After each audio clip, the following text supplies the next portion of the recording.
Good morning, and thank you for joining us right here on Luntha Revision. It's time for press review, and in today's program, you're with me, Jacqueline Saidi, and my colleague Bernard Mwanza.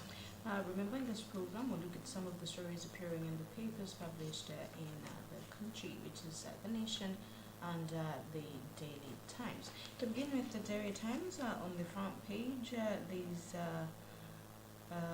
a story, new twist to refugees saga, and the story has a subheadline, as some return to communities that they were driven out of. The story is on page 3. Refugees escape from Dalika camp. This is another subheadline. Part of the story, Malawi will be spending more money relocating refugees to Dalika camp, as they already transferred ones are returning to the communities that they were driven out of.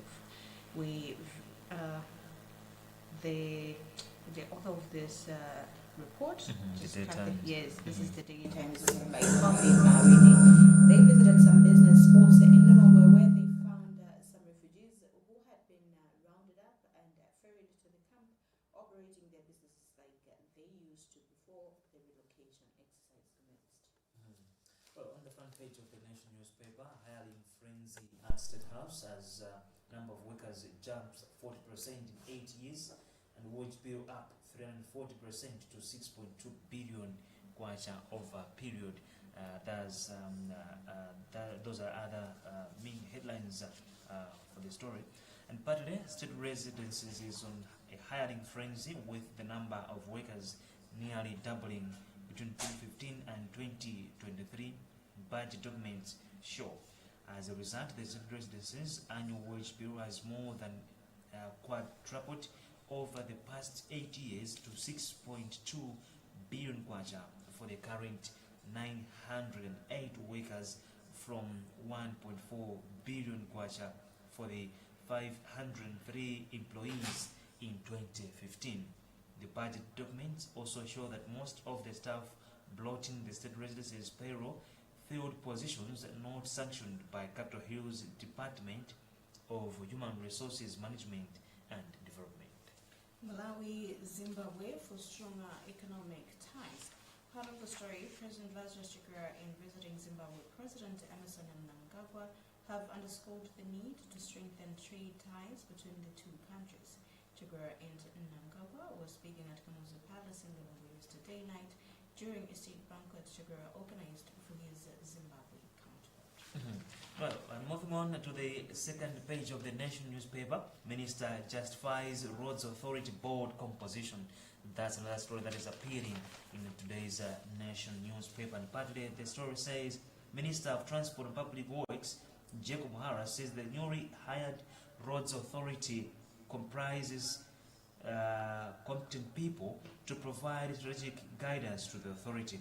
The minister's explanation in an interview largely followed the appointment of gender specialist and theologian Matilda Matabwa as Roads Authority Board chairperson.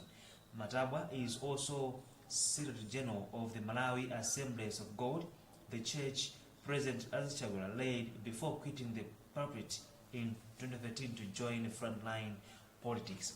Hara said looking at Matabwa's appointment along religious affiliation lines was tantamount to stopping so low, because what matters is the capacity of appointees.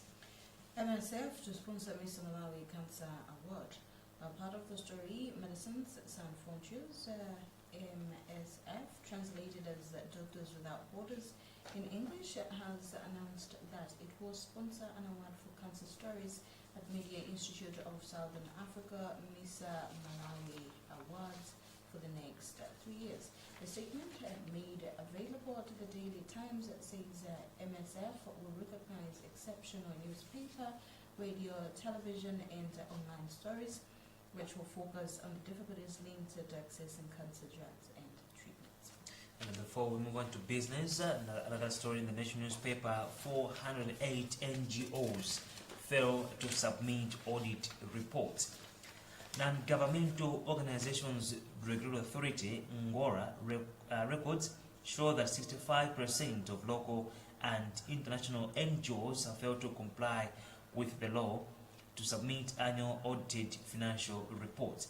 Based on financial statements submitted to Ngora in 2021, there are 307 NGOs out of the expected 715 that submitted their reports. The 307 NGOs received grants amounting to 429 billion kwacha, of which 412 was recorded in expenses. Going straight to business, tobacco rakes in $112 million. Part of the story, Malawi has realized $112.1 million from the sale of 50.3 million kilograms of tobacco at an average price of $2.23 rather in 7 weeks. Figures from Market Regulator Tobacco Commission indicates this represents a 400% jump in earnings and a 353% increase in volume when compared to the $22.04 million realized and 22.4 million US dollars realized and 11.1 million kgs sold during the first 7 weeks of last season. All right, now moving to the business in the Nation newspaper. Fertilizer prices cyclone to dampen maize output.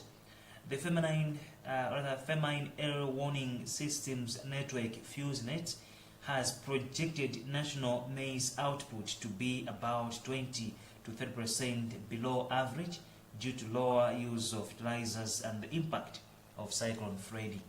In its update of the Malawi Food Security Outlook, the U.S. Agency for International Development Funded Initiative said, as a consequence, supplies in markets are likely to be below average, with prices ranging from 500 kwacha to 1,100 kwacha per kilogram from May to September this year.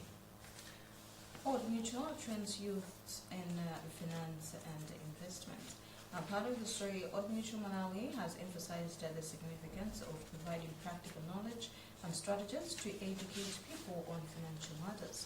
Old Mutual Head of Financial Education, John Manike, said equipping individuals with a solid understanding of finance can help them make informed choices on budgeting, saving, investing, and debt management. And lastly, for the business here, for the Nation newspaper, Hindu community funds surgeries for the needy. The Longa-based Babs Hindu Temple has restored sight for 113 underprivileged patients after it funded surgeries conducted at Nkoma Mission Hospital. The temple's coordinator, Hiren Patel, confirmed the development in an interview, saying that the initiative was part of the centenary celebrations for Guru Brahmswarup Maharaj, who was president of the BAPS between 1971 to 2016. Going on to the back page, which is the sports part, not done yet. This is the headline, and the subheadline, Kajoge reimburses 3.9 million kwacha, but silver warrant interest. Part of the story, embattled FCB Nyasabik Wallets forward Hassan Kajoge has finally reimbursed the 3.9 million kwacha he pocketed from Silver Strikers, but outside the 5-day period he was given. Football Association of Malawi Farm Player Status Committee issued a ruling on the matter on May 24th, but Kajoge only managed to pay up yesterday afternoon, missing the deadline with about 2 days. All right, and moving on to the back page of the Nation newspaper, hot property. That's the main story that is appearing on the back page of the Nation, and some headlines say European clubs chase after Tabitha, says she needs time to ponder on next move. Italy-based women's football star Tabitha Chawinga has become one of the most sought-after players in Europe following her successful loan spell at Serie A feminine side Inter Milan. English women's top-flight league champions Chelsea, PSG of France, and Espanyol of Spain are some of the clubs chasing after her signature, according to another football news outlet in Italy. The Scotia's captain, in an interview, said she is in a tight spot to decide on her future following the expiry of her year-long season spell at Inter Milan. Tabitha had an impressive debut season, winning the Golden Boot with 23 goals to become the first African to achieve that feat. FAM to launch FIFA Women's Campaign. Part of the story, Football Association of Malawi FAM is set to launch the Women's Football Campaign in Central and Northern regions with the aim of accelerating growth and development of the game. FAM Technical Director Benjamin Kumwenda said that the campaign is one of the 3 women's football development programs that FIFA approved for the country. Kumwenda, who is also leading the program, said that through the campaign, FAM plans to popularize the game among young girls who will in the end be playing in the under-14 league that the association intends to launch this year. And Malawi cricket team qualifies for Africa Cup. Malawi national cricket team has qualified for the T20 Africa Cricket Cup after finishing second at the Region 5 Cricket Cup in Benoni, South Africa. Malawi won 3 successive matches against Eswatini, Mozambique and Mauritius before losing to Botswana in their final match on Tuesday. In their first match, Malawi beat Eswatini by 53 runs and England-based Sami Sohail was a man of the match. Malawi beat Mozambique by 9 wickets in the next match. And again, Sohail was named player of the match. But in their third match, Malawi beat Mauritius by 45 runs and captain Mozambique capped it all by being named man of the match. Going to the international sports, Guardiola named best manager. Part of the story, Manchester City boss Pep Guardiola has been named Manager of the Year by the League Managers Association. It's the 3rd time Guardiola has collected this Alex Ferguson trophy, voted for by managers across all of the divisions. The Spaniard at 52 also won the Premier League Manager of the Year award after his side clinched a 3rd consecutive title and 5th in 6 seasons. Ghana teenager in AFCON qualifier squad. That's according to BBC. Ghana have named teenage newcomer Ernest Nwama in their squad for the first time as coach Chris Hatton named party of 24 for the Africa Cup of Nations qualifier against Madagascar on June 18th. The away match in Antananarivo presents Ghana with a chance to secure a berth at next year's finals in the Ivory Coast with an away win enough to ensure qualification. Ghana sit top of Group E with 8 points, while Madagascar are out of contention, having collected just 1 from 4 games.